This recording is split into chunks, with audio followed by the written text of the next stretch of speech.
रे चित दयाल दमोदर बिबहै ना जानस कोइए। जे भावहि ब्रह्मांड खंड करता करे सो होइए।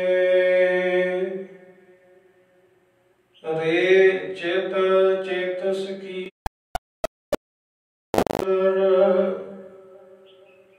बिबहै न जानस कोई।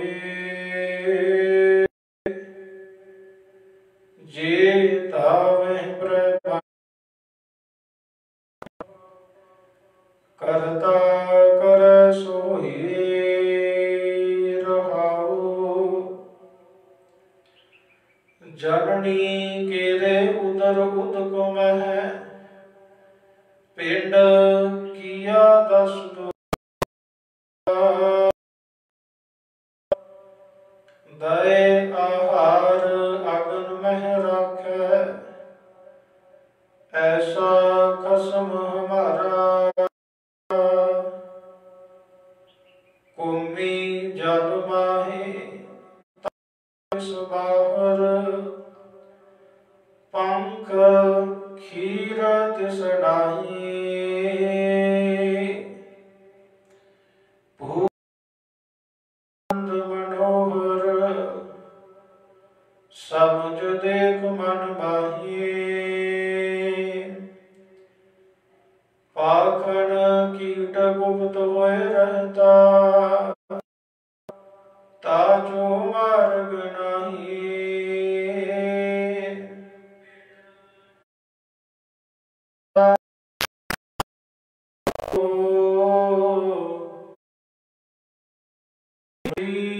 डराहिए पाखन कीट गुप्त होय रहता ताजो मार्ग नाही।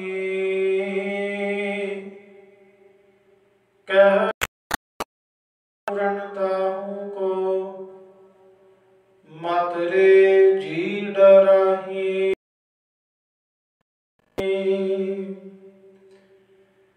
वाहिगुरु जी का खालसा वाहिगुरु जी की फतेह। परम सन्मान भगत वशल मनुखता दे रहा सागर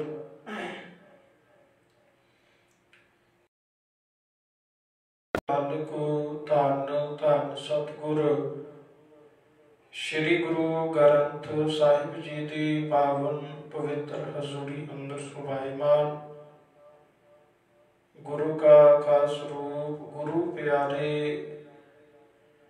गुरु सवारे सतसंगी जनो वडभाग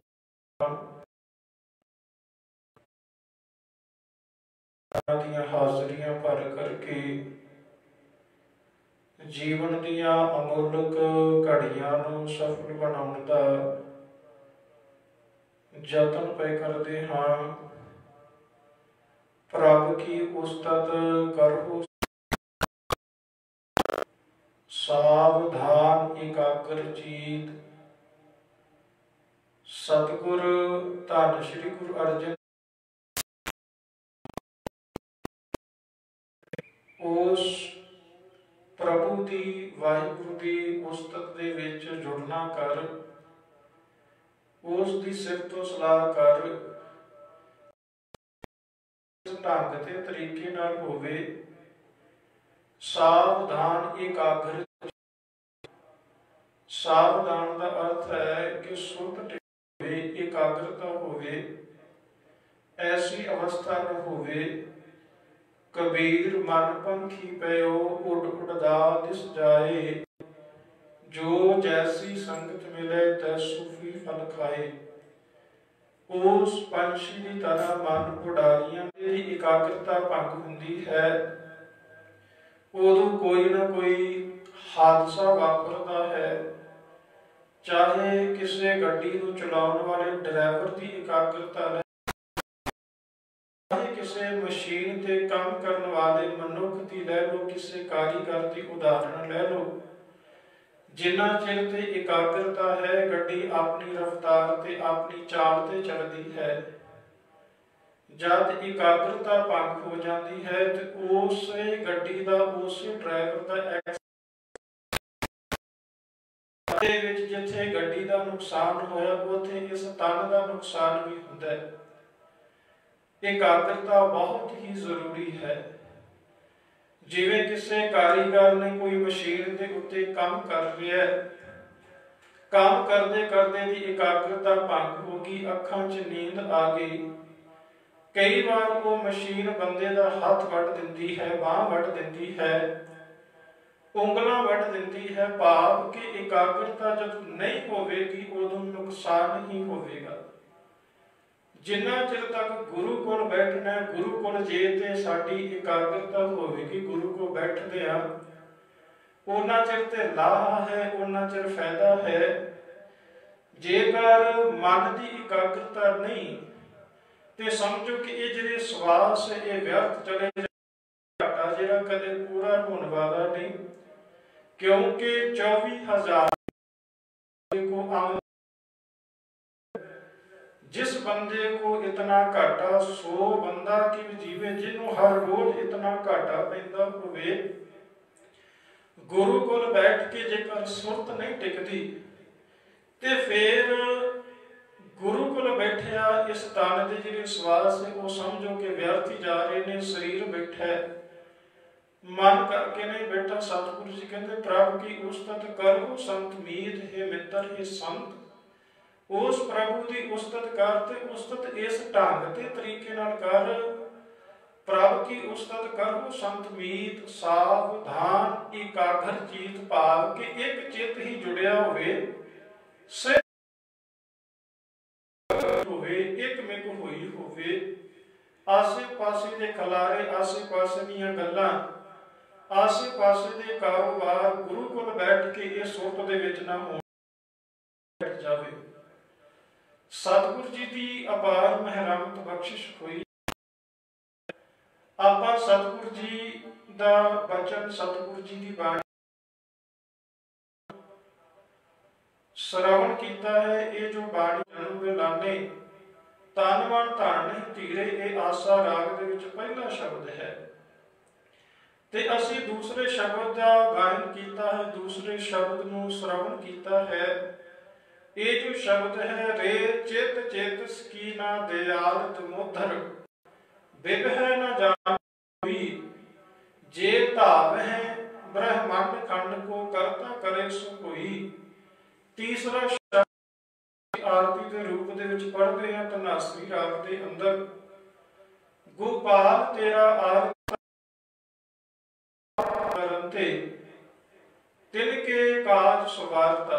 ये 3 शब्द धन श्री गुरु ग्रंथ साहिब जी दे विच सत्कारयोग भगत धन्ना जी दे सुभाएमान हैं। जिस शब्द की आपां विचार करनी है, इस शब्द नूं पहला समझ लईए। भगत धन्ना जी इस पावन पवित्र शब्द के अंदर की उपदेश करते ने, की हुक्म करते ने, कि साडी जिंदगी विच ये गल्लां आउणियां जरूरी ने। मनुख दे अंदर ये चिंता है, ये टेंशन है कि मैं जिंदगी किवें गुजारांगा, मेरे कोल खाण दे लई कुछ नहीं, मेरे कोल रहण दे लई कुछ नहीं, मेरे कोल रोजगार नहीं, मेरे कोल कोई चंगा कारोबार नहीं। ते भगत धन्ना जी ने इस शब्द के अंदर 3 उदाहरण दित्तियां ने। पहला उस जननी के गर्भ की गल की जिस दे विच बच्चे की पैदाइश है, जिस विच बच्चा पल रहा 9 महीने लगातार पलदा है, महीने मां के गर्भ के विच वो जीवित रहिंदा है, ते ओदी मालक किवें ओदी खुराक ओदा रहन सहन किवें पूरा करदा है। दूसरे नंबर ते उदाहरण दित्ती है कशु कुमी दी, जिहड़ी पानी दे विचों निकल के अपने जिहड़े बच्चे ने, जिहड़े आंडे ने वो बाहर रेत उत्ते दिंदी है, ते वो जिहड़े आंडे विचों बच्चे निकलते हैं उन्हां बच्चों की किवें परवरिश होंदी, क्योंकि कशु कुमी जिहड़ी है अंडे दे के पानी दे विच चली जाती है। तीसरे नंबर पर भगत धन्ना जी ने उदाहरण दी, पत्थर दे विच जीव पैदा करता है ते उस जीव को पैदा करके उसकी खुराक का भी मालिक ने नालों नाल बंदोबस्त कर दिता है, उसका इंतजाम कर दिता है। जे मालिक उन्होंने जीव जंतुओं भुखे नहीं रहन दिंदा ते तेनू ते मालिक ने विवेक बुद्धि दी है, शरीरक बल दिता है, शरीरक ताकत दी है, जिस दे जरिए तू हर एक को कार्य कर सकता है, हर एक कर सकता है, हर जिहदे नाल तू रोजी रोटी का प्रबंध कर सकता है, घर ते परिवार नूं संभाल सकता है, हरेक लोड़ नूं पूरा कर सकते हैं कि मालिक ने तेनू इतना बल ते ताकत दी है। पर एक गल याद रखी कि तू उस मालिक का चिंतन कर, उस मालिक की सिफतो सलाह कर। जदों उस मालिक की करेगा तो मालिक तेनू अपने आप ही माली जे ये गल सोच के कारोबार करे, काम करे, फल भी मैं आपे लाउणा है, फल भी मेरी मर्जी का लगे, फल उदां दा लगे, ते ये गल नहीं हो सकती। जिहड़ा काम है केवल फसल नूं बीजना, फसल की गुडाई करनी, फसल नूं समय सिर खाद स्प्रे पाउणी, फल है वो मालिक ने लाउणा है। सिर्फ मेहनत करनी है, उद्यम करना है, मशक्कत करनी है जिंदगी के अंदर। उस मेहनत नूं फल को परमात्मा आपे ला देगा जब तू मेहनत करेगा। जे तू ये गल सोच के बैठ जावे कि मैनू बैठे बिठाए तो सब कुछ मिली जावे, तो बैठे बिठाया तो कुछ भी नहीं मिलना। ये वास्ते तेनू चलना पवेगा, पैरों करके हर कोई चल पैदा, मन करके चलना पवेगा, तन करके चलना पवेगा। जदों होगा तो उदों हर एक मुश्किल जिहड़ी है वो बहुत हो जाएगी, बहुत ही सौखी हो जाएगी जब उस करते की सिफतो सलाह के नाल जिंदगी बतीत करेगा। भगत धन्ना जी ने कृपा की, रे चित चित कीना दयाल जमुत विभह ना जानस कोई, हे मेरे मन तू ओ भरोसा रख लवेगा ते उदों सच करके जा दूर हो जाएंगे, तेरे भरम भी दूर हो जाएंगे, ते तेरे जिन्ने तेरे अंदर दुख है ये सब रखो।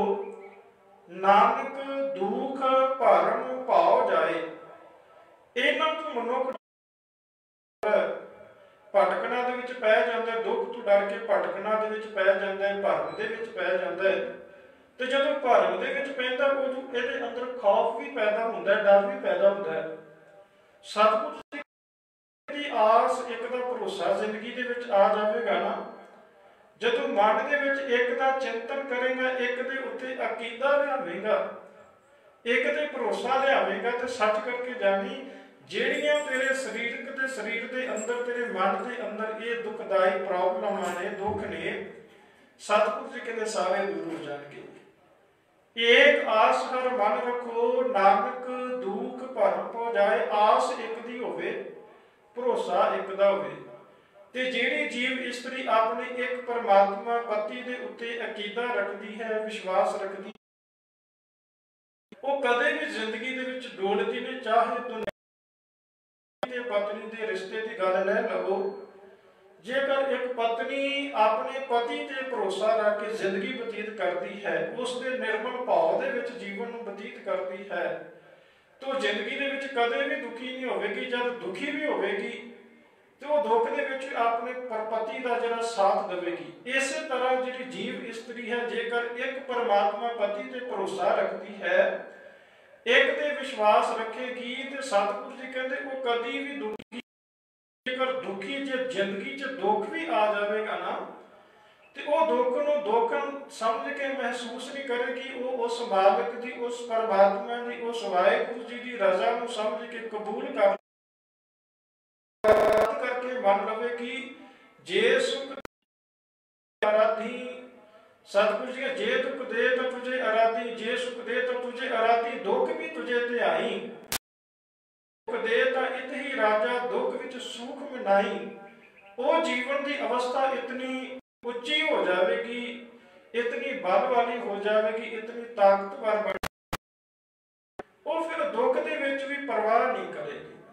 जब मालिक की कृपा इस शरीर रूपी घर से वापरती है, विचरती है, तो उदों ये जीव इसकी इस गल की दुख की परवाह नहीं करती। तो सतगुरु जी कहते जिहड़े अपने पति परमेश्वर नूं विसारते ने, जीवन वाले ने खसम विसारे ते कमजात नानक नामे बास सनात। सतगुरु जी कहते रे चित चेत सकीना दयाल तमुधर बिबह न जानस कोई।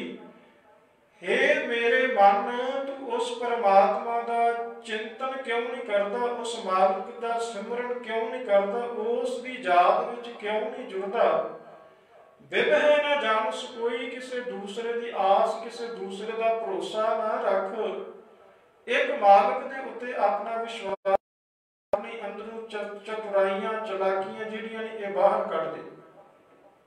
सतगुरु जी कृपा कर रहे ने, जे धामह ब्रह्मांड खंड को करता करे सुख हुई। सतगुरु जी कहते तू लख यत्न कर ला, लख कोशिशा कर ला, अपनी चतुराई के मुताबिक, अपनी चलाकियों के मुताबिक होना वो कुछ। सतगुरु जिथे मर्जी चला जा, जिथे मर्जी टिकाणा कर ले, अपनी सुरत के मत के मुताबिक, भाव के जदों इस मन ते गुरु की मर्जी हो जाएगी ना, जदों इस मन के उत्ते गुरु की जिहड़ी गुरु का हुक्म, गुरु सतगुरु जी कहते फिर सेवक दी अपने आप को मालिक आसा मुरादा पूरियां करता है। तो मन बेचे सतगुरु के पास, तिस सेवक के कार्य चलाकियां चतुराइयां दे नाल ये बंदा कोशिशा करे, लख यत्न कर लवे कि मैं इस चीज को प्राप्त करना है, पर जेकर उस दे विच परमात्मा रजा नहीं, परमात्मा की दया नहीं, परमात्मा का नाम नहीं, बंदा अपने आप को ही सब कुछ मनी बैठता है। कई बार ये गल बंदा कहता जे चंगा काम हो गया तो मैं कीता, जे माड़ा हो गया तो परमात्मा ने कीता। ये बंदे की फितरत है, मनुख का यह स्वभाव है। चंगियाई का लैवल अपने जिहड़ा वो परमात्मा के उत्ते ला दिंदा है। सतगुरु जी कहते हैं कि जेकर उस मालिक की याद विच जुड़ के एक ते भरोसा रख के जे जिंदगी नूं बतीत करदा, ते मालिक कदे भी जिंदगी के अंदर ऐसा दुख, ऐसी तकलीफ नहीं आउण देवेगा कि सतगुरु जी कहते जे धाम ही ब्रह्मांड खंड को करता करे सो कोई। होना वो कुछ है जो परमात्मा ने करना है, क्योंकि बाणी का वचन पढ़ने या सबनी शाला मारियां करता करे सो कोई। अपनिया कोशिशों के नाल, अपनी मत के मुताबिक बंदे ने बड़िया कोशिशों, बड़े यतन, बड़े हीले ते बड़े उपराले किए, पर कई बार बंदा कोशिशा करता, बंदा उथे दा उथे रह जाता। शबनी शाला मारियां करता करे सो होए, कि जिथे को उस मालिक ने रखना उथे रहना ही पैना। सतगुरु जी ने कृपा की, जननी केरे उदर उदक पेंड किया दस, क्योंकि जिहड़ा एक मालिक ही है ना, हरेक की परवरिश करता, हरेक की रखवाली करता है।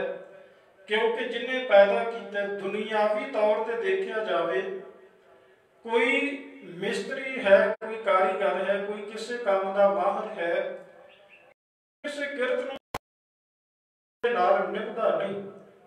चाहे किसी ने कोई बिल्डिंग बनाई, कोई घर बनाया, वो जिहड़ा मिस्त्री है, वो ठेकेदार है, वो उस बिल्डिंग दे विच वसदा नहीं।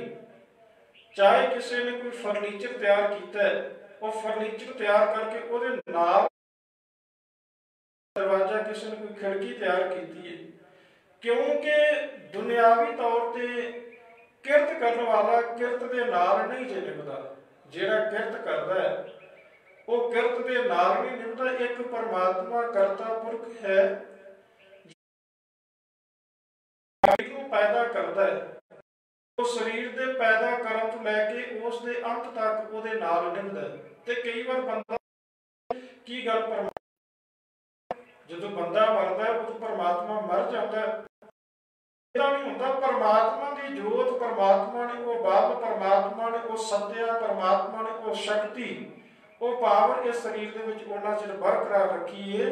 ओदी सत्या, ओदी ताकत, ओदे बल करके बंदा काट की पुतरी कहाँ करे खिलाफ निहारो जाने। जिवें एक मदारी जदों अपना मदारी करता है तो वो एक मदारी दे विच एक लकड़ की जिहड़ी लकड़ की एक उन्हें मूर्त बनाई है, लकड़ की एक उन्हें मूर्ति बनाई है, उन्होंने अपने इशारियां दे नाल नचाउंदा है ते उन्होंने नचा के ही अपना अपने पेट की पूर्ति करता है। इवें करके उन्होंने नचाउण वाला कोई दूसरा है, वो आप नहीं नचदी। इवें करके साडा जिहड़ा शरीर है वो परमात्मा सतगुरु जी जिहड़ा सानू वाहिगुरू जिहड़ा है ओदी बल, ओदी ताकत दे नाल ही असीं चलदे हां, असीं खांदे हां, असीं पींदे हां, असीं देखदे हां, क्योंकि उसकी ताकत ही है। सतगुरु जी की बाणी पढ़ो तो गावे को तान होवे किसे तान, गावे को दात, गावे को गुण वडे विचार, गावे को विद्या विक्रम विचार, गावे को साध करे तन के, गावे को जी लै फिर दे, गावे को जापे दिसे दूर, गावे को वेखे दूर, कतना कति न आवे तोट, कत कत कथी कोटि कोट कोट। सतगुरु जी की वो कृपा की है कि वो मालिक सच्ची मुच्ची वो हर एक जरे जरे दे विच रिज़्क देने वाला है। वो मालिक ने किथे किथे रिज़्क दिता, वो शब्द दे ये जिहड़े वचन है, ये जिहड़ियां पंक्तियां ने हुण ये शब्द दियां आउणियां ने, इस दे विच सतगुरु जी भगत धन्ना जी ने कृपा की। जननी केरे उदर उदक मह ढिड किया 10 गुवारा। जननी का अर्थ है औरत, केरे का अर्थ है उस दे विच, उदर का अर्थ है पेट, उदक का अर्थ है पानी, पेट का अर्थ है शरीर, 10 का अर्थ है 10 स्रोतां वाला, 10 दरवाजियां वाला एक शरीर तैयार करता है। जननी केरे उदर उदक मह, पेट मां के गर्भ दे विच जिथे अग है उथे पानी भी, क्योंकि मालिक ने ऐसी कृपा की, ऐसी खेड बरताई। मां के उदर दे विच जदों एक बच्चे की उत्पत्ति हुंदी है, जदों मां की कुख दे विच, मां के गर्भ दे विच, मां के पेट दे विच दी पैदाइश हुंदी है, ते पैदाइश जिहड़ी है वो बड़े नवेकले ढंग दे नाल, भाव कि असीं इस गल नूं सोच भी नहीं सकते, समझ भी नहीं सकते कि मालिक की ताकत देखो, मालिक का बल देखो, मालिक की शक्ति देखो कि मालिक किवें उस जिंद नूं इस शरीर के अंदर बचा के रखता है। मां का गर्भ है ते सच करके जानो, जदों बंदा भोजन खाता ना, चाहे मर्द है चाहे औरत है, अग बड़ी भयानक है इस तन के अंदर। कई बार भोजन खांदियां खांदियां साडे मूँह दे विच कई बार कोई कंकर पत्थर इस मूँह दे राही, इस गले दे राही पेट दे विच चला जांदा है। उस पत्थर नूं, उस कंकर नूं जिहड़ी पेट की जठर अगन है वो उसनूं भस्म कर दिंदी है, उसनूं सुवाह कर दिंदी है, उसनूं साड़ दिंदी है। चाहे असीं कोई भोजन खांदे हैं, कोई सख्त चीज़ खांदे हैं, उसनूं इस पेट की जठर अगन जिहड़ी है वो सुवाह कर दिंदी है, उन्होंने विष्टा का रूप दे देती है। हुण ये गल सोचण ते विचार वाली है, जिस पेट की अग किसी खाधे हुए भोजन को भस्म कर सकती है, किसी खाधे हुए जो भोजन के कंकर चला जाता शरीर के अंदर, उसनूं भस्म कर सकती है। तो आ जिहड़ा शरीर है हड्ड जमदा है, ये हड्ड जमदा शरीर है। तो हड्ड जमदे शरीर में जेकर असीं बाहरी तौर पर देखिए, जो साडे शरीर के उपर कोई अग की चंगियारी पै जाए, पानी का बुलबुला पै जाए, तो साडा जिहड़ा शरीर है जां ते छाले हो जाणगे, जे गर्म पानी पै गया तो छाले हो जाणगे। ते जेकर इस शरीर के उत्ते कोई अग की चंगियारी पै जाए, अग पै जाए, तो वह तन नूं साड़ के सुआह कर देती है, तन नूं साड़ के सुआह कर देती है। हुण ये गल सोचियो कि जे मालिक ने इस मां के गर्भ के विच, मां के उदर के विच, मां के पेट के विच इतनी भयानक जठर अगन के अंदर, जिथे पानी के विच बच्चा पलदा है उत्थे जठर अगन भी है। पानी के विच जेकर बच्चा जिंदा बच्चा, जे पानी के विच बाहर च बच्चा पैदा हो गया, बच्चे ने जन्म ले लिया, तो 3 मिनट लई रख दिता जाए, पा दिता जाए, उन्होंने डोब दिता जाए, तो उसकी मौत हो जाएगी, वो बच्चा मर जाएगा। हुण मालिक की ताकत के अगे ते उस मालिक की ताकत बलिहारे सदके वारने बल, जिस मालिक ने जिथे पेट च अग है, जिथे पेट के विच 70% ये गल मन्निया जाता पानी है, पानी दे विच उस उदक दे विच मालिक ने उस जिंद नूं जिउंदा रखिया, जिन्हों कुर्बानी कहनी मात गर्भ में आत्म सिमरन दे तह तुम हारे, पावन सागर अथाह लहर में तारू तारण हारे। मालिक ने मां भी बच्चे नूं अपने सिमरन परमात्मा के गर्भ दे विच अपने सिमरन दे नाल जोड़ के रखिया, तो तदू ही वो जीवित है। नहीं तो कदे देखो कई बार बच्चे जिहड़े ने पैदा होंदे ने, मरे भी पैदा होंदे ने, कई बार इदां दा भी देखने को मिलता है। पर मालिक की जब लिप जुट जाएगी, सतगुरु जी के माता के उदर में प्रतिपाल करे, मनु विसारी है, मनु की विसारी एवं दाता में आहार पहुंचावे, ओस के पूर्ण सकी, जिसनु अपनी लिव लावे, अपनी लिव आपे लावे सदा संभाली है, कह नानक एवं दाता सो क्यों मनु विसारी है। फिर जेड़े मालिक वाड़ ही लगन दी, सानू पता झोला लगन नहीं दिता, फिर जब संसार के उत्ते आ जाने क्यों उन्होंने विसार देने।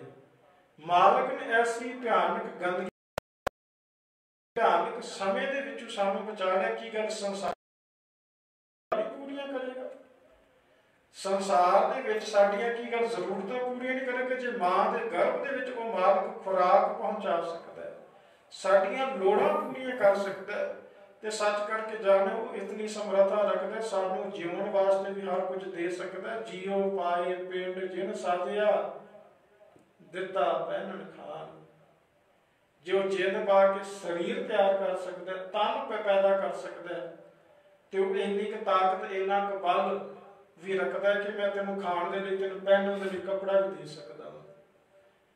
सतगुरु जी कृपा करते हैं, वो मालिक ने तो उत्थे रखिया कर दी जिथे कोई पहुंचण का साधन नहीं, जिथे कोई सीधी खुराक देने का साधन नहीं। बंदे नूं जिंदा रखना होवे ते जेकर ਉਹਦੇ को कुछ खाधा ना जाता हो, बीमार होवे तो मूँह दे विच चमचिਆਂ ਨਾਲ रोटी दिती जाती है, पानी दिता जाता, जूस पियाया जाता है, पर इत्थे कोई साधन नहीं कि बच्चे नूं जिंदा रखने वास्ते सीधी डायरैक्ट उन्हें खुराक दी जाए। मालिक ने देखो किवें कमाल कि मां के गर्भ के विच ही मां के नाड़ू के राही बच्चे की सारी खुराक का प्रबंध कर दिता है। बच्चे की खुराक का मालिक ने प्रबंध कर दिता है कि बच्चे की 9 महीनों तक मालिक को खुराक जिहड़ी है बच्चे मां के जरिए तन के मां के राही बच्चे को सारी खुराक पहुंचती है, तो बच्चा ताइयों वधदा है, फुलदा है,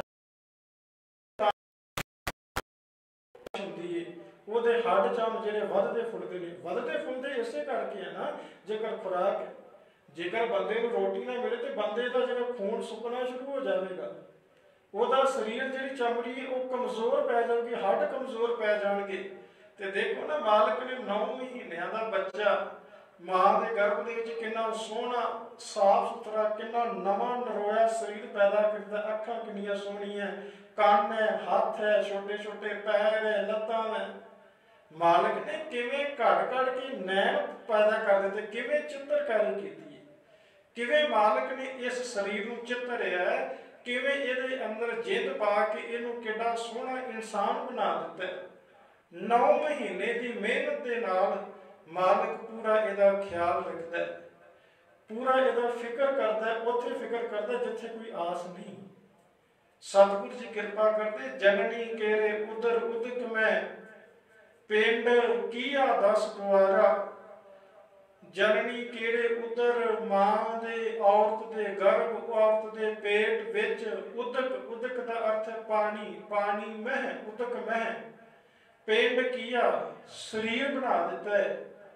10 ਦੁਆਰਾ, ਸਰੋਤਾਂ ਵਾਲਾ, 2 ਅੱਖਾਂ ਨੇ, 2 ਕੰਨ ਨੇ, 2 ਨਾਸਾਂ ਨੇ, ਮੂੰਹ ਹੈ, ਲਿੰਗ ਹੈ, ਉਦਰ ਹੈ, ਤਾਲੂ ਹੈ। 10 ਸਰੋਤਾਂ ਵਾਲਾ ਮਾਲਕ ਨੇ ਇਹ ਜਿਹੜਾ ਘਰ ਹੈ, ਇਹ ਸਰੀਰ ਰੂਪੀ ਘਰ ਤਿਆਰ ਕਰ ਦਿੱਤਾ ਹੈ। ਤੇ 10ਵੇਂ ਦਰਵਾਜ਼ੇ ਜਿਹੜੇ ਨੇ ਮਾਲਕ ਨੇ ਪ੍ਰਗਟ ਕਰ ਦਿੱਤੇ ਨੇ, ਅੱਖਾਂ ਨਾਲ ਦੇਖਣ ਲਈ, ਕੰਨਾਂ ਨਾਲ ਸੁਣਨ ਲਈ, ਫਿਰ ਜ਼ੁਬਾਨ ਦੇ ਨਾਲ ਬੋਲਣ ਦੇ ਲਈ ਮਾਲਕ ਨੇ ਸਾਰਾ ਇੰਤਜ਼ਾਮ ਕਰ ਦਿੱਤਾ ਹੈ। ਉਹ ਮਾਲਕ ਨੇ ਇਤਨਾ ਇੰਤਜ਼ਾਮ ਕੀਤਾ ਕਿ ਇਹਦੀਆਂ ਸਾਰੀਆਂ ਦੀਆਂ ਸਾਰੀਆਂ ਲੋੜਾਂ ਪੂਰੀਆਂ ਕਰ ਦਿੱਤੀਆਂ ਨੇ। ਸਤਿਗੁਰ ਜੀ ਕਿਰਪਾ ਕਰੇ, ਜਨਨੀ ਕੇਰੇ ਉਦਰ ਉਦਕ ਮਹਿ ਪਿੰਡ ਕੀਆ 10 ਦੁਆਰਾ। ਦਏ ਆਹਾਰ ਅਗਨ ਮੈਂ ਰੱਖੈ ਐਸਾ ਖਸਮ ਹਮਾਰਾ। ਜਿਹੜਾ ਮਾਲਕ ਆਹਾਰ ਦਿੰਦਾ ਹੈ, ਦੇ ਆਹਾਰ, ਆਹਾਰ ਦਾ ਅਰਥ ਕਿ ਭੋਜਨ, ਆਹਾਰ ਦਾ ਅਰਥ ਖੁਰਾਕ, ਆਹਾਰ ਦਾ ਅਰਥ ਹੈ ਕਿ ਉਸ ਬੱਚੇ ਦੀਆਂ ਹਰੇਕ ਲੋੜਾਂ ਜਿਹੜੀਆਂ ਨੇ, ਜਿਹੜੀਆਂ ਮਾਂ ਦੇ ਨਾੜੂ ਰਾਹੀਂ ਪੂਰੀਆਂ ਕੀਤੀਆਂ ਜਾ ਸਕਦੀਆਂ, ਮਾਂ ਦੇ ਨਾੜੂ ਰਾਹੀਂ ਉਹਦੀ ਖੁਰਾਕ ਪਹੁੰਚਾਈ ਜਾ ਸਕਦੀ ਹੈ। ਦੇ ਆਹਾਰ ਅਗਨ ਮੈਂ ਰੱਖੈ ਐਸਾ ਖਸਮ ਹਮਾਰਾ। ਉਹ ਪਰਮਾਤਮਾ ਇੱਦਾਂ ਦਾ ਸਾਡਾ ਖਸਮ ਹੈ, ਸਾਡਾ ਰਖਵਾਲਾ ਹੈ, ਸਾਡੀ ਰਖਵਾਲੀ ਕਰਨ ਵਾਲਾ ਹੈ, ਜਿਹੜਾ ਸਾਡੀਆਂ ਸਾਰੀਆਂ ਦੀਆਂ ਸਾਰੀਆਂ ਜ਼ਰੂਰਤਾਂ ਮਾਂ ਦੇ ਗਰਭ ਦੇ ਵਿੱਚ, ਔਰਤ ਦੇ ਪੇਟ ਵਿੱਚ ਪੂਰੀਆਂ ਕਰਦਾ ਹੈ। ਉਸ ਮਾਲਕ ਨੇ ਜਦੋਂ ਸਾਡੀ ਮਾਂ ਦੇ ਗਰਭ ਦੇ ਵਿੱਚ ਰੱਖਿਆ ਕਰ ਦਿੱਤੀ, ਉਹ ਸਾਡੀ ਸੰਸਾਰ ਦੇ ਵਿੱਚ ਵੀ ਰੱਖਿਆ ਕਰੇਗਾ। ਇਹ ਗੱਲ ਨਹੀਂ ਸੋਚਣੀ ਚਾਹੀਦੀ ਕਿ ਮੇਰਾ ਕੀ ਬਣੇਗਾ। ਤੇ ਸਤਿਗੁਰੂ ਜੀ ਦੀ ਬਾਣੀ ਪੜ੍ਹੋ। ਸਤਿਗੁਰੂ ਜੀ ਤੇ ਇੱਥੋਂ ਤੱਕ ਕਿਰਪਾ ਕਰ ਦਿੰਦੇ ਨੇ, ਨਾਨਕ ਚਿੰਤਾ ਮਤ ਕਰੋ, ਚਿੰਤਾ ਤਿਸ ਹੀ ਹੈ। ਜਨਮੇ ਜੰਤ ਉਪਾਇਨ ਤਿੰਨਾ ਪੀ ਰੋਜੀ ਦੇ। ਉਥੈ ਹਟ ਕਿਰਸ ਕਰੇ ਸੌਦਾ ਮੂਲ ਨ ਹੋਵੇ, ਨਾ ਕੋ ਲੈ ਨਾ ਦੇ। ਸਤਿਗੁਰੂ ਜੀ ਕਹਿੰਦੇ ਉਹ ਮਾਲਕ ਤੇ ਉੱਥੇ ਵੀ ਕਿਰਪਾ ਕਰੀ ਜਾਂਦਾ ਹੈ, ਉਹ ਮਾਲਕ ਉੱਥੇ ਵੀ ਦੇਈ ਜਾਂਦਾ ਹੈ। ਨਾਨਕ ਚਿੰਤਾ ਮਤ ਕਰੋ, ਚਿੰਤਾ ਤਿਸ ਹੀ ਹੈ। ਇਹ ਚਿੰਤਾ, ਇਹ ਫਿਕਰ ਤੇ ਉਸ ਮਾਲਕ ਨੂੰ ਹੈ ਜਿਹਨੇ ਪੈਦਾ ਕੀਤਾ ਹੈ। ਤੂੰ ਇਸ ਚਿੰਤਾ ਤੂੰ ਨਿਚਿੰਤ ਹੋ ਜਾ, ਇਸ ਫਿਕਰ ਤੂੰ ਬੇਫਿਕਰਾ ਹੋ ਜਾ। ਤੂੰ ਆਪਣੀ ਮਿਹਨਤ ਕਰ, ਆਪਣੇ ਬਲ ਦੇ ਨਾਲ ਮਿਹਨਤ ਕਰ, ਉੱਦਮ ਕਰ ਜ਼ਿੰਦਗੀ ਦੇ ਅੰਦਰ। ਮਸ਼ੱਕਤ ਕਾਲ ਉਹ ਮਾਲਕ ਜ਼ਰੂਰ ਤੇਰੀ ਆਪਣਾ ਮਦਦ ਕਰੇਗਾ। ਸਤਿਗੁਰੂ ਜੀ ਕਹਿੰਦੇ ਨਾਨਕ ਚਿੰਤਾ ਮਤ ਕਰੋ, ਚਿੰਤਾ ਤਿਸ ਹੀ ਹੈ। ਜਨਮੇ ਜੰਤ ਉਪਾਇਨ ਤਿੰਨਾ ਪੀ ਰੋਜੀ ਦੇ। ਸਤਿਗੁਰੂ ਜੀ ਕਹਿੰਦੇ ਉਸ ਮਾਲਕ ਨੇ ਪਾਣੀ ਦੇ ਵਿੱਚ ਜੀਵ ਜੰਤੂ ਪੈਦਾ ਕੀਤੇ ਨੇ, ਤੇ ਪਾਣੀ ਦੇ ਵਿੱਚ ਜੀਵ ਜੰਤੂ ਪਾ ਕੇ ਉਹਨਾਂ ਦੀ ਰੋਜੀ ਦਾ ਵੀ ਮਾਲਕ ਨੇ ਉੱਥੇ ਪ੍ਰਬੰਧ ਕਰ ਦਿੱਤਾ ਹੈ। ਜਨਮੇ ਜੰਤ ਉਪਾਇਨ ਤਿੰਨਾ ਪੀ ਰੋਜੀ ਦੇ। ਉਹਨਾਂ ਦੇ ਰਿਜ਼ਕ ਦਾ, ਉਹਨਾਂ ਦੇ ਖਾਣ ਪੀਣ ਦਾ, ਉਹਨਾਂ ਦੀ ਰੋਜੀ ਦਾ ਮਾਲਕ ਨੇ ਉੱਥੇ ਵੀ ਪ੍ਰਬੰਧ ਕਰ ਦਿੱਤਾ, ਉੱਥੇ ਵੀ ਬੰਦੋਬਸਤ ਕਰ ਦਿੱਤਾ ਹੈ। ਅੱਗੇ ਸਤਿਗੁਰੂ ਜੀ ਕਹਿੰਦੇ ਉੱਥੇ ਹੱਟ ਨਾ ਚੱਲਈ, ਨਾ ਕੋ ਕਿਰਸ ਕਰੇ। ਸਤਿਗੁਰੂ ਜੀ ਕਹਿੰਦੇ ਉਸ ਪਾਣੀ ਦੇ ਵਿੱਚ, ਉਸ ਸਮੁੰਦਰ, ਦਰਿਆ, ਨਦੀਆਂ ਦੇ ਵਿੱਚ ਕੋਈ ਹੱਟ ਚੱਲਦੀ, ਉੱਥੇ ਕੋਈ ਦੁਕਾਨਦਾਰੀ ਨਹੀਂ, ਉੱਥੇ ਹੱਟ ਨਾ ਚੱਲਈ, ਨਾ ਕੋ ਕਿਰਸ ਕਰੇ। ਸਤਿਗੁਰੂ ਜੀ ਕਹਿੰਦੇ ਨਾ ਤੇ ਉੱਥੇ ਕੋਈ ਖੇਤੀ, ਨਾ ਕੋਈ ਵਾਹੀ ਕਰਦਾ ਹੈ, ਨਾ ਕੋਈ ਉੱਥੇ ਕਿਰਸਾਨੀ ਦਾ ਕੰਮ ਕਰਦਾ ਹੈ, ਮਾਲਕ ਨੇ ਉੱਥੇ ਵੀ ਰਿਜ਼ਕ ਦਾ ਪ੍ਰਬੰਧ ਕਰ ਦਿੱਤਾ, ਉੱਥੇ ਵੀ ਰਿਜ਼ਕ ਦਾ ਬੰਦੋਬਸਤ ਕਰ ਦਿੱਤਾ। ਉਹ ਮਾਲਕ ਸਾਡੀਆਂ ਲੋੜਾਂ ਨੂੰ ਸਮਝਦਾ ਹੈ। ਸਤਿਗੁਰੂ ਜੀ ਨੇ ਕਿਰਪਾ ਕੀਤੀ। ਜਨਨੀ ਕਿਹੜੇ ਉਦਰ ਉਦਕ ਮੈਂ ਪਿੰਡ ਕੀਆ 10 ਦੁਆਰਾ, ਦਏ ਆਹਾਰ ਅਗਨ में ਰੱਖੈ, ਐਸਾ ਖਸਮ ਹਮਾਰਾ। ਉਹ ਖਸਮ, ਉਹ ਪਰਮਾਤਮਾ ਇੱਦਾਂ ਦਾ ਹੈ ਕਿ ਉਹ ਐਸੇ ਥਾਵਾਂ ਦੇ ਉੱਤੇ ਵੀ ਰਿਜ਼ਕ ਅਪੜਾ ਦਿੰਦਾ ਹੈ, ਰਿਜ਼ਕ ਪਹੁੰਚਾ ਦਿੰਦਾ ਹੈ। ਐਸੇ ਥਾਵਾਂ ਤੇ ਵੀ ਲੋੜਾਂ ਪੂਰੀਆਂ ਕਰ ਦਿੰਦਾ ਹੈ ਜਿੱਥੇ ਮਨੁੱਖ ਕਦੇ ਸੋਚ ਵੀ ਨਹੀਂ ਸਕਦਾ। ਸਤਿਗੁਰੂ ਜੀ ਨੇ ਅੱਗੇ ਕਿਰਪਾ ਕੀਤੀ। ਕੁਮੀ ਜਲ ਮਾਹੇ ਤਨ ਤਿਸ ਬਾਹਰ, ਪੰਖ ਖੀਰ ਤਿਸ ਨਾਹਿ ਤਿਨ ਨਾਹੀ। ਸਤਿਗੁਰੂ ਜੀ ਨੇ ਕਿਰਪਾ ਕੀਤੀ। ਕੁੰਮੀ ਜਲ ਮਾਹੇ, ਕਸ਼ੂ ਕੁੰਮੀ ਦੀ ਗੱਲ ਕੀਤੀ। ਜਿਹੜੀ ਕਸ਼ੂ ਕੁੰਮੀ ਹੈ ਉਹ ਜਲ ਦੇ ਵਿੱਚ ਆਪਣਾ ਜ਼ਿਆਦਾ ਜੀਵਨ ਗੁਜ਼ਾਰਦੀ ਹੈ। ਜਦ ਉਸ ਨੇ ਆਂਡੇ ਦੇਣੇ ਨੇ ਤੇ ਜਦੋਂ ਆਂਡੇ ਦੇਣੇ ਉਹ ਪਾਣੀ ਚੋਂ ਬਾਹਰ ਆਉਂਦੀ ਹੈ ਤੇ ਰੇਤੇ ਦੇ ਉੱਤੇ ਆਂਡੇ ਦਿੰਦੀ ਹੈ। ਤੇ ਇਹ ਗੱਲ ਮੰਨੀ ਜਾਂਦੀ ਜਿਹੜੀ ਕਸ਼ੂ ਕੁੰਮੀ ਇੱਕ ਵਾਰੀ ਆਂਡੇ ਨਾਲ 30 ਤੋਂ 60 ਆਂਡੇ ਦਿੰਦੀ ਹੈ, 30 ਤੋਂ 60 ਆਂਡੇ। ਤੇ ਇਹਨਾਂ ਦਾ ਜਿਹੜਾ ਇਹਨਾਂ ਦੀ ਹੋਂਦ ਹੈ, ਇਹਨਾਂ ਦਾ ਪਾਲਣ ਪੋਸ਼ਣ ਹੈ, ਇਹਨਾਂ ਆਂਡਿਆਂ ਦੇ ਵਿੱਚੋਂ ਬੱਚੇ ਨਿਕਲਣ ਦਾ ਜਿਹੜਾ ਸਮਾਂ ਉਹ 90 ਤੋਂ 120 ਦਿਨ ਹੈ। 30 ਤੋਂ 60 ਆਂਡੇ ਦਿੰਦੀ ਇੱਕ ਟਾਈਮ, ਇੱਕ ਸਮੇਂ। ਤੇ ਇਹਨਾਂ ਦਾ ਜਿਹੜਾ ਇਹਨਾਂ ਦੇ ਵਿੱਚੋਂ ਬੱਚੇ ਨਿਕਲਣ ਦਾ ਸਮਾਂ, ਇਹਨਾਂ ਆਂਡਿਆਂ ਦੇ ਵਿੱਚੋਂ ਬੱਚੇ ਨਿਕਲਣ ਦਾ ਜਿਹੜਾ ਸਮਾਂ ਨਾ ਉਹ ਹੈ 90 ਤੋਂ 120 ਦਿਨ। ਕਹਿਣ ਦਾ ਮਤਲਬ ਇਹ ਹੈ ਕਿ 3 ਤੋਂ 4 ਮਹੀਨੇ ਦਾ ਸਮਾਂ ਹੈ। 4 ਮਹੀਨੇ ਦਾ ਜਿਹੜਾ ਸਮਾਂ ਉਸ ਦੇ ਵਿੱਚ ਆਪਣਾ ਕਸ਼ੂ ਕੁੰਮੀ ਜਿਹੜੀ ਆਂਡੇ ਦਿੰਦੀ ਉਹਨਾਂ ਦੇ ਵਿੱਚੋਂ ਬੱਚੇ ਪੈਦਾ ਹੁੰਦੇ ਨੇ। 3 ਤੋਂ 4 ਮਹੀਨਿਆਂ ਦੇ ਵਿੱਚ ਬੱਚੇ ਪੈਦਾ ਹੁੰਦੇ ਨੇ। ਕਸ਼ੂ ਕੁੰਮੀ ਜਦੋਂ ਆਂਡੇ ਦਿੰਦੀ ਉਹਨਾਂ ਦੇ ਉੱਪਰ ਜਿਹੜੀ ਰੇਤਾ ਥੋੜੀ ਥੋੜੀ ਪਾ ਜਾਂਦੀ ਹੈ, ਕੋਈ ਪੰਛੀ ਕੋਈ ਇਧਰ ਉਧਰ ਮੂੰਹ ਨਾ ਮਾਰੇ। ਕਸ਼ੂ ਕੁੰਮੀ ਆਂਡੇ ਦੇ ਕੇ ਪਾਣੀ ਦੇ ਵਿੱਚ ਚਲੀ ਜਾਂਦੀ, ਉਹ ਆਂਡਿਆਂ ਦੇ ਕੋਲ ਨਹੀਂ ਰਹਿੰਦੀ। ਉਹ ਆਂਡਿਆਂ ਦੇ ਕੋਲ ਆਪਣਾ ਸਮਾਂ ਨਹੀਂ ਗੁਜ਼ਾਰਦੀ ਜਾਂ ਉਹਨਾਂ ਦੀ ਰਖਵਾਲੀ ਨਹੀਂ ਕਰਦੀ। ਉਹ ਜਿਹੜੀ ਕਸ਼ੂ ਕੁੰਮੀ ਹੈ ਆਪਣੇ ਆਂਡੇ ਦੇ ਕੇ ਤੇ ਪਾਣੀ ਦੇ ਵਿੱਚ ਚਲੀ ਜਾਂਦੀ ਹੈ। 30 ਤੋਂ 60 ਆਂਡੇ ਇੱਕ ਸਮੇਂ ਦਿੰਦੀ ਹੈ ਤੇ ਉਹਨਾਂ ਦਾ ਜਿਹੜਾ ਪਾਲਣ ਪੋਸ਼ਣ ਹੈ, ਉਹਨਾਂ ਦੇ ਵਿੱਚੋਂ ਬੱਚੇ ਨਿਕਲਣ ਦਾ ਜਿਹੜਾ ਸਮਾਂ ਉਹ 90 ਤੋਂ 120 ਦਿਨਾਂ ਦਾ ਭਾਵ 3 ਤੋਂ 4 ਮਹੀਨੇ ਦਾ ਸਮਾਂ। ਬਾਅਦ ਜਦੋਂ ਬੱਚੇ ਨਿਕਲਦੇ ਨੇ, ਬੱਚੇ ਨਿਕਲਣ ਤੋਂ ਬਾਅਦ ਉਹਨਾਂ ਦੀ ਖੁਰਾਕ ਕਿੱਥੋਂ ਆਉਂਦੀ ਹੋਵੇਗੀ, ਉਹਨਾਂ ਦਾ ਪ੍ਰਬੰਧ ਕਿੱਥੋਂ ਹੁੰਦਾ ਹੋਵੇਗਾ?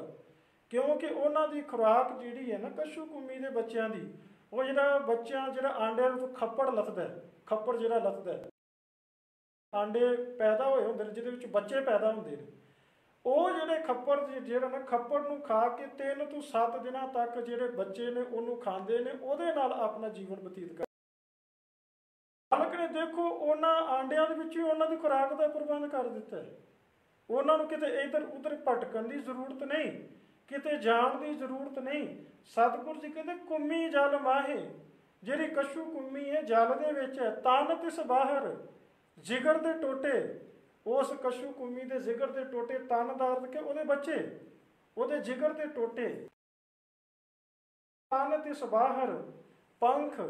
ਹੁਣ ਸਤਿਗੁਰੂ ਜੀ ਭਗਤ ਧੰਨਾ ਜੀ ਕਹਿੰਦੇ ਕਿ ਉਸ ਕਸ਼ੂ ਕੁੰਮੀ ਦੇ ਕੋਲ ਖੰਭ ਤੇ ਹੈ ਨਹੀਂ ਜਿਹੜੀ ਉੱਡ ਕੇ ਆ ਜਾਵੇਗੀ, ਪਾਣੀ ਦੇ ਵਿੱਚੋਂ ਉੱਡ ਕੇ ਆ ਜਾਵੇਗੀ। ਉਹਦੇ ਉੱਤੇ ਵਜ਼ਨ ਹੀ ਇੰਨਾ ਵਾ, ਉਹਦਾ ਤੇ ਭਾਰ ਹੀ ਇੰਨਾ ਵਾ ਕਿ ਉਹ ਚਲਦਿਆਂ ਚਲਦਿਆਂ ਕਿਤਨਾ ਟਾਈਮ ਲਾ ਦਿੰਦੀ ਹੈ। ਹੁਣ ਸਤਿਗੁਰੂ ਜੀ ਕਹਿੰਦੇ ਪੰਖ ਉਹਦੇ ਖੀਰ ਤਿੰਨ ਨਾਹੀ। ਖੀਰ ਦਾ ਅਰਥ ਹੈ ਉਹਦੇ ਥਣਾ ਦੇ ਵਿੱਚ ਤੇ ਦੁੱਧ ਵੀ ਨਹੀਂ, ਜੇ ਬਾਹਰ ਆ ਵੀ ਜਾਵੇਗੀ ਤਾਂ ਉਹਦੇ ਦੁੱਧ ਵੀ ਨਹੀਂ ਦੇ ਸਕਦੀ। ਸਤਿਗੁਰੂ ਜੀ ਕਿਰਪਾ ਕਰ ਰਹੇ ਨੇ ਕਿ ਮਾਲਕ ਨੇ ਦੇਖ ਉਹਦੇ ਬੱਚਿਆਂ ਦਾ ਪ੍ਰਬੰਧ ਉੱਥੇ ਹੀ ਕਰ ਦਿੱਤਾ। ਜਿਹੜੇ ਆਂਡਿਆਂ ਦੇ ਵਿੱਚੋਂ ਪੈਦਾ ਹੋਏ ਉਹਨਾਂ ਆਂਡਿਆਂ ਦੇ ਛਿਲਕੇ ਹੀ ਖੁਰਾਕ ਬਣਾ ਦਿੱਤੀ। ਕਸ਼ੂ ਕੁੰਮੀ ਜਿਹੜੀ ਹੈ ਉਹ ਤੇ ਪਾਣੀ ਦੇ ਵਿੱਚ ਹੈ ਤੇ ਬੱਚੇ ਜਿਹੜੇ ਰੇਤ ਦੇ ਉੱਤੇ ਪੈਦਾ ਨੇ, ਰੇਤ ਦੇ ਉੱਤੇ ਪਲਦੇ ਨੇ, ਰੇਤ ਦੇ ਉੱਤੇ ਜਦੋਂ ਪਲਦੇ ਨੇ, ਪਲ ਕੇ ਫਿਰ ਪਾਣੀ ਦੇ ਵਿੱਚ ਉਹ ਵੀ ਚਲੇ ਜਾਂਦੇ ਨੇ।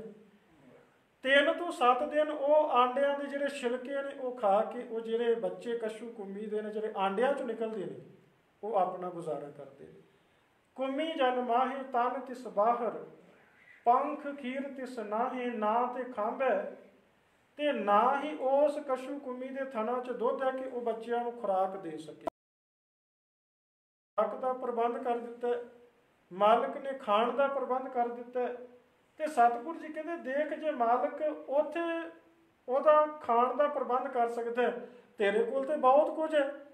ਤੇਰੇ ਕੋਲ ਰਹਿਣ ਦੇ ਲਈ ਘਰ ਹੈ, ਤੇਰੇ ਕੋਲ ਕੰਮ ਕਰਨ ਦੇ ਲਈ ਹੱਥ ਪੈਰ ਨੇ, ਤੇਰੇ ਕੋਲ ਵਿਵੇਕ ਬੁੱਧੀ ਹੈ, ਤੂੰ ਇਹਦੇ ਨਾਲ ਚੰਗੇ ਤੇ ਮਾੜੇ ਦੀ ਪਹਿਚਾਣ ਕਰੀ ਜਾਣਾ, ਫੇਰ ਵੀ ਚਿੰਤਾ ਕਰੀ ਜਾਣਾ, ਫੇਰ ਵੀ ਫਿਕਰ ਕਰੀ ਜਾਣਾ ਕਿ ਮੇਰਾ ਕੀ ਬਣੂਗਾ, ਮੇਰਾ ਕੀ ਬਣੂਗਾ। ਸਤਿਗੁਰੂ ਜੀ ਕਹਿੰਦੇ ਮਾਲਕ ਨੇ ਉੱਥੇ ਰਿਜ਼ਕ ਅਪਰਾ ਦਿੱਤਾ, ਉੱਥੇ ਲੋੜਾਂ ਪੂਰੀਆਂ ਕਰ ਦਿੱਤੀਆਂ ਜਿੱਥੇ ਸਾਡੀ ਸੋਚ ਵੀ ਨਹੀਂ ਪਹੁੰਚ ਸਕਦੀ, ਜਿੱਥੇ ਅਸੀਂ ਕਦੇ ਸੋਚ ਵੀ ਨਹੀਂ ਸਕਦੇ, ਮਾਲਕ ਨੇ ਤੇ ਉੱਥੇ ਖੁਰਾਕ ਦਾ ਪ੍ਰਬੰਧ ਕਰ ਦਿੱਤਾ।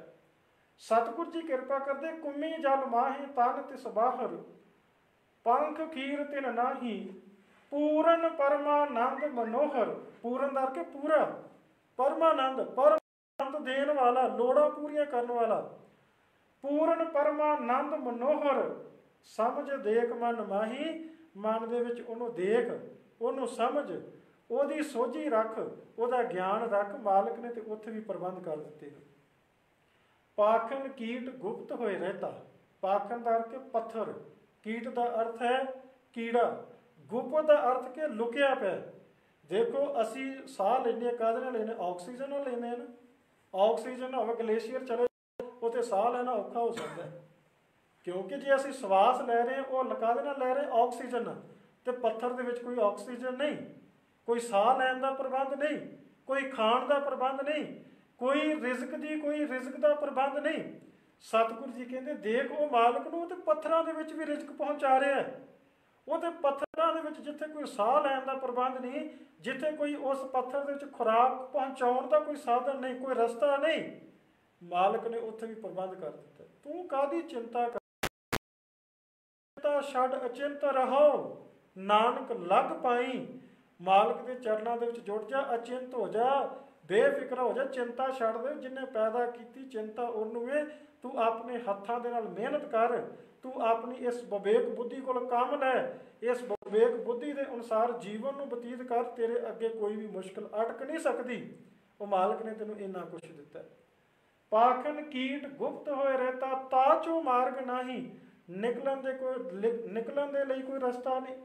ਨਾ ਉਸ ਪੱਥਰ ਦੇ ਵਿੱਚ ਉਸ ਕੀਟ ਦੀ, ਉਸ ਕੀੜੇ ਦੀ ਰਕਸ਼ਾ ਕਰਨ ਦਾ, ਜਾਂ ਉਹਨੂੰ ਭੋਜਨ ਜਾਂ ਉਹਨੂੰ ਖਾਣ ਦੇ ਲਈ ਕੋਈ ਵਸਤੂ ਦੇਣ ਦੇ ਲਈ ਕੋਈ ਰਸਤਾ ਨਹੀਂ। ਸੈਲ ਪੱਥਰ ਮੇਂ ਜੰਤੂ ਪਾਏ, ਤਾਕਾ ਰਿਜ਼ਕ ਆਗੇ ਕਰਤਾ ਰਿਹਾ। ਸਤਿਗੁਰੂ ਜੀ ਕਹਿੰਦੇ ਨੇ ਸਤਿਗੁਰੂ ਨੇ ਸੈਲ ਪੱਥਰ ਮੇਂ ਜੰਤੂ ਪਾਏ, ਤਾਕਾ ਰਿਜ਼ਕ ਆਗੇ ਕਰਤਾ ਰਿਹਾ। ਉਹ ਮਾਲਕ ਨੇ ਉਹ ਭਲਿਆ, ਉਹ ਮਾਲਕ ਦਾ ਤੇ ਉੱਥੇ ਰਿਜ਼ਕ ਦਾ ਪ੍ਰਬੰਧ ਕਰ ਦਿੱਤਾ ਜਿੱਥੇ ਕੋਈ ਸਾਧਨ ਨਹੀਂ ਸੀ, ਜਿੱਥੇ ਕੋਈ ਸੋਚ ਵੀ ਨਹੀਂ ਸਕਦਾ ਕਿ ਪੱਥਰ ਦੇ ਵਿੱਚ ਵੀ ਮਾਲਕ ਰਿਜ਼ਕ ਦੇ ਸਕਦਾ। ਸੈਲ ਪੱਥਰ ਮੈਂ ਜੰਤ ਉਪਾਏ, ਤਾਕਾ ਰਿਜ਼ਕ ਆਗੇ ਕਰਤਾ ਰਿਹਾ। ਮਾਲਕ ਨੇ ਰਿਜ਼ਕ ਦਾ ਪਹਿਲਾਂ ਹੀ ਪ੍ਰਬੰਧ ਕਰ ਦਿੱਤਾ। ਉਸ ਕੀੜੇ ਨੂੰ ਇਸ ਗੱਲ ਦੀ ਚਿੰਤਾ ਨਹੀਂ, ਇਸ ਗੱਲ ਦੀ ਟੈਨਸ਼ਨ ਨਹੀਂ। ਬੰਦਾ ਕੋਈ ਜ਼ਿਆਦਾ ਟੈਨਸ਼ਨ ਲੈ ਲੈਂਦਾ। ਬੰਦੇ ਨੂੰ ਮਾਲਕ ਨੇ ਇਸ ਧਰਤੀ ਦਾ ਸਰਦਾਰ ਬਣਾ ਕੇ ਭੇਜਿਆ। ਇਸ ਧਰਤੀ ਮੈਂ ਤੇਰੀ ਸਿਕਦਾਰੀ, ਤੈਨੂੰ ਤੇ ਸਰਦਾਰ ਬਣਾ ਕੇ ਭੇਜਿਆ ਸੀ। ਤੂੰ ਤੇ ਜਾਣ ਬੁੱਝ ਕੇ ਇਸ ਸਰਦਾਰੀ ਨੂੰ ਗਵਾ ਰਿਹਾ। ਤੂੰ ਕਹਿੰਦਾ ਮਾਲਕ ਨੇ ਮੈਨੂੰ ਦਿੱਤਾ ਕੀ? ਉਹ ਭਲਿਆ ਤੈਨੂੰ ਦਿੱਤਾ ਕੀ ਨਹੀਂ? ਇੰਨਾ ਕੁਝ ਦੇ ਦਿੱਤਾ। ਇਹਨਾਂ ਸਵਾਸਾਂ ਤੋਂ ਬਿਨਾਂ ਜਿਉਂ ਕੇ ਵਿਖਾ। ਸਵਾਸ ਦਿੱਤੇ ਤੇ ਜਿਉਂਦਾ। ਤੂੰ ਕਹਿੰਦਾ ਮੈਨੂੰ ਦਿੱਤਾ ਕੀ? ਕਦੇ ਉਹਨਾਂ ਨੂੰ ਪੁੱਛ ਜਿਨ੍ਹਾਂ ਦੇ ਕੋਲ ਹੱਥ ਪੈਰ ਨਹੀਂ, ਜਿਨ੍ਹਾਂ ਦੇ ਕੋਲ ਜ਼ਬਾਨ ਤੇ ਹੈ ਬੋਲਣ ਦੀ ਤਾਕਤ ਨਹੀਂ, ਉਹਨਾਂ ਨੂੰ ਪੁੱਛ ਕੇ ਵੇਖ ਕੇ ਦਿੱਤਾ ਹੈ ਕਿ ਨਹੀਂ ਦਿੱਤਾ। ਉਹਨਾਂ ਦੀ ਜ਼ਿੰਦਗੀ ਨੂੰ ਪੁੱਛ ਕੇ ਕਿਵੇਂ ਉਹ ਸਮਾਂ ਗੁਜ਼ਾਰਦੇ ਨੇ। ਤੈਨੂੰ ਤੇ ਮਾਲਕ ਨੇ ਇੰਨਾ ਕੁਝ ਦਿੱਤਾ, ਸਾਰਾ ਕੁਝ ਲੈ ਕੇ ਇਹ ਗੱਲ ਕਹਿਣਾ ਕਿ ਮੈਨੂੰ ਦਿੱਤਾ ਕੀ ਹੈ? ਹਰ ਰੋਜ਼ ਤੂੰ ਪੈਸਾ ਕਮਾਉਣਾ ਇਹਨਾਂ ਲੱਤਾਂ ਦੇ ਜ਼ਰੀਏ, ਹੱਥਾਂ ਦੇ ਜ਼ਰੀਏ, ਇਸ ਸਰੀਰ ਦੇ ਜ਼ਰੀਏ, ਫਿਰ ਤੂੰ ਕਹਿੰਦਾ ਮੈਨੂੰ ਦਿੱਤਾ ਕੀ ਹੈ? ਤਾਕਤ ਦਿੱਤੀ ਹੈ, ਬਲ ਦਿੱਤਾ ਹੈ, ਸਾਰਾ ਕੁਝ ਮਾਲਕ ਨੇ ਦਿੱਤਾ। ਸਾਰਾ ਕੁਝ ਲੈ ਕੇ ਵੀ ਕਹਿੰਦਾ ਮੈਨੂੰ ਦਿੱਤਾ ਕੀ ਹੈ? ਮਾਲਕ ਨੇ ਤਨ ਪੈਦਾ ਕਰ ਦਿੱਤਾ, ਸਵਾਸ ਪਾ ਦਿੱਤੇ ਨੇ। ਹੁਣ ਮਿਹਨਤ ਤੇ ਤੂੰ ਕਰਨੀ ਹੈ ਨਾ। ਹੁਣ ਇਹ ਥੋੜਾ ਕਿ ਤੂੰ ਆ ਕੇ ਮਿਹਨਤ ਵੀ ਪਰਮਾਤਮਾ ਕਰੇ, ਮੈਨੂੰ ਬੈਠੇ ਬਿਠਾਏ ਨੂੰ ਸਾਰਾ ਕੁਝ ਦੇਈ ਜਾ। ਘਰ ਦਾ ਪਰਿਵਾਰ ਥਾਲੀ ਦੀ ਰੋਟੀ ਪਰੋਸ ਕੇ ਰੱਖ ਦਿੰਦਾ, ਹੱਥ ਤੇ ਆਪ ਹੀ ਹਿਲਾਉਣੇ ਪੈਣੇ ਆ ਨਾ। ਕਿ ਹੁਣ ਬੰਦਾ ਕਿ ਪਰਮਾਤਮਾ ਹੀ ਆ ਕੇ ਮੂੰਹ ਦੇ ਵਿੱਚ ਪਾਵੇਗਾ, ਇਹ ਤੇ ਤੈਨੂੰ ਖੁਦ ਹੱਥ ਹਿਲਾਉਣੇ ਪੈਣੇ, ਮਿਹਨਤ ਕਰਨੀ ਪੈਣੀ ਹੈ। ਉਹ ਮਾਲਕ ਹਰ ਥਾਂ ਰਮਿਆ ਹੋਇਆ ਹੈ। ਈਬੈ ਬੀਠਲ ਊਬੈ ਬੀਠਲ, ਬੀਠਲ ਬਿਨ ਸੰਸਾਰ ਨਹੀਂ। ਥਾਨ ਤਨੰਤਰ ਨਾਮਾ ਪ੍ਰਣਵੈ, ਥਾਨ ਤਨੰਤਰ ਪ੍ਰਣਵੈ ਨਾਮਾ, ਪੂਰਨ ਹੈ ਤੂੰ ਸਰਬ ਮਹੀ। ਉਹ ਤੇ ਸਾਰਿਆਂ ਦੇ ਵਿੱਚ ਬੈਠਾ ਹੈ। ਸਭੈ ਘਟ ਰਾਮ ਬੋਲੇ, ਰਾਮਾ ਬੋਲੇ ਰਾਮ ਬਿਨਾ ਕੋ ਬੋਲੇ ਰੇ। ਉਹ ਤੇ ਸਾਰੇ ਬਨੇ ਸਭ ਗੋਬਿੰਦ ਹੈ, ਸਭ ਗੋਬਿੰਦ ਹੈ, ਗੋਬਿੰਦ ਬਿਨ ਨਹੀਂ ਕੋਈ। ਤੇ ਫੇਰ ਵੀ ਤੂੰ ਚਿੰਤਾ ਕਰੀ ਜਾਣਾ। ਸਤਿਗੁਰ ਜੀ ਕਿਰਪਾ ਕਰਦੇ ਨੇ, ਪਾਖਨ ਕੀਟ ਗੁਪਤ ਹੋਏ ਰਹਿਤਾ, ਤਾਚੋ ਮਾਰਗ ਨਹੀਂ। ਕਹਿ ਧਨਾ ਪੂਰਨ ਤਾਹੂ ਕੋ, ਮਦਰੇ ਜੀ ਕਹਿ ਧਨਾ। ਭਗਤ ਧੰਨਾ ਜੀ ਆਖਦੇ ਨੇ, ਕਹਿ ਧੰਨਾ ਪੂਰਨ ਤਾਹੂ ਕੋ। ਉਹ ਪੱਥਰ ਦੇ ਵਿੱਚ ਵੀ ਪੂਰਾ ਹੈ, ਉਹਨੇ ਪੱਥਰ ਦੇ ਵਿੱਚ ਵੀ ਰਿਜ਼ਕ ਦੇ ਦਿੱਤਾ। ਹੁਣ ਇਹ ਨਾ ਕਿ ਪੱਥਰ ਦੀ ਪੂਜਾ ਕਰਨ ਲੱਗ ਪਈ ਹੈ। ਪੱਥਰ ਦੇ ਵਿੱਚ ਪੂਰਾ, ਇਹਦਾ ਮਤਲਬ ਇਹ ਨਹੀਂ ਲੈ ਲੈਣਾ ਕਿ ਪੱਥਰ ਦੀ ਪੂਜਾ ਕਰਨੀ ਸ਼ੁਰੂ ਕਰ ਦਿੱਤੀ। ਪੱਥਰ ਦੇ ਵਿੱਚ ਕੀਟ ਨੂੰ ਰਿਜ਼ਕ ਦੇਣ ਵਾਸਤੇ ਵੀ ਉਹ ਮਾਲਕ ਪੂਰਾ ਹੈ। ਪੱਥਰ ਦੇ ਵਿੱਚ ਰਿਜ਼ਕ ਦੇਣ ਵਾਲਾ ਵੀ ਉਹ ਮਾਲਕ ਉੱਥੇ ਵੀ ਪੂਰਾ ਦੇਣ ਵਾਸਤੇ ਪੂਰਾ ਹੈ। ਕਸ਼ੂ ਕੁੰਮੀ ਦੇ ਬੱਚਿਆਂ ਦੀ ਪ੍ਰਤਪਾਲਨਾ ਕਰਨ ਵਾਲਾ ਵੀ ਮਾਲਕ। ਸਤਿਗੁਰ ਜੀ ਕਹਿੰਦੇ, ਕਹਿ ਧੰਨਾ ਪੂਰਨ ਤਾਹੂ ਕੋ। ਉਹ ਤੇ ਉੱਥੇ ਪੂਰਾ ਹੈ ਜਿੱਥੇ ਤੂੰ ਸੋਚ ਵੀ ਨਹੀਂ ਸਕਦਾ। ਮਾਤਰੇ ਜੀ ਡਰਾਹੀ, ਤੂੰ ਕਦ ਨਹੀਂ ਡਰਦਾ? ਤੂੰ ਆਪਣੀ ਜਿੰਦ ਦੇ ਵਿੱਚ ਇਹ ਸਹਿਮ, ਇਹ ਡਰ, ਇਹ ਫਿਕਰ, ਇਹ ਚਿੰਤਾ ਕਿਉਂ ਪਾਲੀ ਬੈਠਾ ਹੈ? ਉਹ ਮਾਲਕ ਸਾਰੇ ਦੁੱਖ, ਸਾਰੇ ਤਕਲੀਫ, ਸਾਰੀਆਂ ਚਿੰਤਾਵਾਂ ਦੂਰ ਕਰਨ ਵਾਲਾ ਹੈ।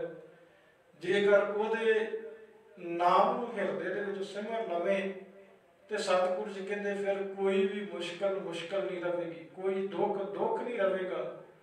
ਕੋਈ ਵੀ ਏਦਾਂ ਦਾ ਸਮਾਂ ਦੁਖੀ ਤੈਨੂੰ ਨਹੀਂ ਕਰੇਗਾ ਜਦੋਂ ਉਸ ਮਾਲਕ ਨੂੰ ਆਪਣੇ ਚਿੰਤਨ ਦੇ ਵਿੱਚ, ਆਪਣੇ ਹਿਰਦੇ ਦੇ ਵਿੱਚ ਥਾਂ ਦੇ ਦੇਵੇਗਾ। ਮਾਲਕ ਤੇਰੀਆਂ ਸਾਰੀਆਂ ਆਸ਼ਾਵਾਂ, ਤੇਰੀਆਂ ਮਨ ਦੀਆਂ ਭਾਵਨਾ, ਮਨ ਕਾਮਨਾਵਾਂ ਸਾਰੀਆਂ ਪੂਰੀਆਂ ਕਰ ਦੇਵੇਗਾ ਜੇਕਰ ਉਸ ਦੇ ਦਰਸਾਏ ਮਾਰਗ ਤੇ, ਉਸ ਦੇ ਦੱਸੇ ਰਸਤੇ ਤੇ ਚੱਲੇਗਾ ਤਾਂ ਤੇਰੀ ਹਰੇਕ ਜ਼ਰੂਰਤ ਨੂੰ ਪੂਰਾ ਕਰੇਗਾ।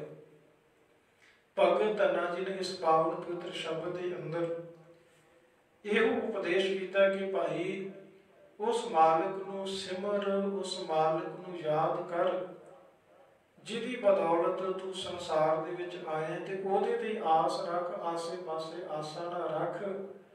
ਜਦੋਂ ਇੱਕ ਨੂੰ ਛੱਡ ਕੇ ਬਹੁਤਿਆਂ ਤੇ ਆਸਾਂ ਰੱਖੇਗਾ ਤੇ ਉਦੋਂ ਦੁਖੀ ਹੋਵੇ। ਕਹਿੰਦੇ ਨਾ, ਬਹੁਤੇ ਘਰਾਂ ਦਾ ਪ੍ਰਾਹੁਣਾ ਭੁੱਖਾ ਹੀ ਰਹਿੰਦਾ।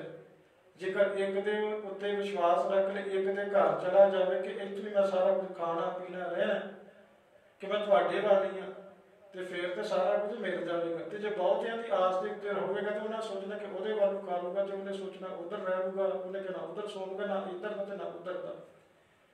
ਇਵੇਂ ਕਰਕੇ ਜੇ ਤੂੰ ਬਹੁਤੀਆਂ ਆਸਾਂ ਮਨ ਦੇ ਵਿੱਚ ਰੱਖੇਗਾ ਨਾ, ਬਹੁਤਿਆਂ ਨੂੰ ਆਪਣੇ ਮਨ ਦੇ ਵਿੱਚ ਥਾਂ ਦੇਵੇਗਾ, ਤੇ ਫਿਰ ਜ਼ਿੰਦਗੀ ਇਵੇਂ ਨਿਕਲ ਜਾਣੀ ਹੈ, ਕੋਈ ਫਾਇਦਾ ਨਹੀਂ। ਇਵੇਂ ਕਰਕੇ ਜ਼ਿੰਦਗੀ ਦੇ ਜਿਹੜੇ ਸਵਾਸ ਹੈ ਉਹ ਵਿਅਰਥ ਹੀ ਜਾਈ ਜਾਣਗੇ। ਇਸ ਕਰਕੇ ਸਤਿਗੁਰੂ ਜੀ ਨੇ ਸਾਨੂੰ ਇਹੋ ਗੱਲ ਸਮਝਾਉਣੀ ਕੀਤੀ ਕਿ ਉਸ ਮਾਲਕ ਨੂੰ ਹਿਰਦੇ ਦੇ ਵਿੱਚ ਸਥਾਨ ਦੇ, ਜਗ੍ਹਾ ਦੇ। ਜਦੋਂ ਉਹਨੂੰ ਤੂੰ ਪ੍ਰਗਟ ਕਰ ਲਵੇਂਗਾ, ਜਦੋਂ ਉਹਨੂੰ ਪੈਦਾ ਕਰ ਲਵੇਂਗਾ ਉਸ ਦੇ ਦੱਸੇ ਮਾਰਗ ਤੇ ਚੱਲ ਕੇ, ਤੇ ਫਿਰ ਤੈਨੂੰ ਆਸੇ ਪਾਸੇ ਭਟਕਣ ਦੀ ਜ਼ਰੂਰਤ ਨਹੀਂ। ਇਸ ਕਰਕੇ ਉਹ ਮਾਲਕ ਹਰ ਥਾਂ ਜ਼ਰੇ ਜ਼ਰੇ ਦੇ ਵਿੱਚ ਸਮਾਇਆ ਹੋਇਆ ਹੈ। ਜਿੱਥੇ ਪਹੁੰਚਣ ਦਾ, ਜਿੱਥੇ ਰਿਜ਼ਕ ਪਹੁੰਚਣ ਦੀ ਬੰਦਾ ਸੋਚ ਵੀ ਸਕਦਾ, ਮਾਲਕ ਨੇ ਮਾਂ ਦੇ ਗਰਭ ਦੇ ਵਿੱਚ ਉਹਦੇ ਬੱਚਿਆਂ ਦੀ ਵੀ, ਮਾਲਕ ਨੇ ਕਸ਼ੂ ਕੁੰਮੀ ਦੇ ਬੱਚਿਆਂ ਦੀ ਵੀ ਪ੍ਰਤਪਾਲਨਾ ਕੀਤੀ। ਉਹ ਰੇਤ ਦੇ ਵਿੱਚ ਜਦੋਂ ਉਹ ਪੈਦਾ ਹੋਏ ਨੇ, ਜਦੋਂ ਉਹ ਆਂਡੇ ਦਿੰਦੀ, 30 ਤੋਂ 60 ਆਂਡੇ ਦਿੰਦੀ ਹੈ। ਸਮਾਂ 120 ਦਿਨ, 90 ਤੋਂ ਲੈ ਕੇ 120 ਦਿਨਾਂ ਦੇ ਵਿੱਚ ਉਹਨਾਂ ਆਂਡਿਆਂ ਵਿੱਚੋਂ ਬੱਚੇ ਜਿਹੜੇ ਪੈਦਾ ਹੁੰਦੇ ਨੇ, ਤੇ 3 ਤੋਂ 7 ਦਿਨਾਂ ਦੀ ਜਿਹੜੀ ਖੁਰਾਕ ਹੈ, ਉਹ ਜਿਹੜੇ ਆਂਡਿਆਂ ਦੇ ਵਿੱਚੋਂ ਛਿਲਕੇ ਲੱਥਦੇ ਨੇ, ਉਹ ਬੱਚਿਆਂ ਦੀ ਮਾਲਕ ਨੇ ਉਹ ਖੁਰਾਕ ਬਣਾ ਦਿੱਤੀ। ਕਸ਼ੂ ਕੁੰਮੀ ਦੇ ਬੱਚਿਆਂ ਦੀ ਖੁਰਾਕ ਉੱਥੇ ਹੀ ਪੈਦਾ ਕਰ ਦਿੱਤੀ, ਉਹ ਆਂਡਿਆਂ ਦੇ ਛਿਲਕੇ ਖੁਰਾਕ ਬਣਾ ਦਿੱਤੀ। ਜੇ ਉਹ ਉੱਥੇ ਖੁਰਾਕ ਦਾ ਪ੍ਰਬੰਧ ਕਰ ਸਕਦਾ, ਪੱਥਰ 'ਚ ਖੁਰਾਕ ਦਾ ਪ੍ਰਬੰਧ ਕਰ ਸਕਦਾ, ਤੇ ਤੇਰਾ ਪ੍ਰਬੰਧ ਕਿਉਂ ਨਹੀਂ ਕਰੇਗਾ? ਆਹ ਪੰਕਤੀ ਆਪਣੇ ਮਨ ਦੇ ਵਿੱਚ, ਆਪਣੇ ਜਿਹਨ ਦੇ ਵਿੱਚ ਪੱਕੀ ਵਸਾ ਲਈ। जियो पाए पिंड जिन साजिया दिता पैनन खा। जेड़ा जिद पा के शरीर बना सकता है वो खाण के लिए कपड़ा भी देवेगा, खाण के लिए रोटी भी देवेगा, पैणन के लिए कपड़ा भी देवेगा, तेरिया सारिया जरूरतां पूरियां करेगा। ये सी पावन पवित्र शब्द भगत धन्ना जी का जो आसा राग के अंदर सुभायमान है। 488 अंग के उपर यह शब्द जिहड़ा सुभायमान है। इस शब्द के अंदर सतगुरु जी सानू समझाया कि आसे पासे दीयां आशावां छड्ड दे, एक दे उत्ते आस, एक दे उत्ते भरोसा, एक दे उत्ते सिदक, एक दे उत्ते अकीदा लै आ। जिस दिन एक दे उत्ते अकीदा लै आवेगा, विश्वास कर लवेगा, फिर आसे पासे जाण की जरूरत नहीं। इतनियां विचारा करदा दास खिमा दा जाचक है। विचारा करदे बस अनगिनत प्रकार दी भुल्लां हो जांदियां ने। गुरु की संगत बख्शण योग है, गुरु बख्शनहार है। आओ अंतरों पाओ फतेह नाल सांझ आखो जी। वाहिगुरु जी का खालसा, वाहिगुरु जी की फतेह।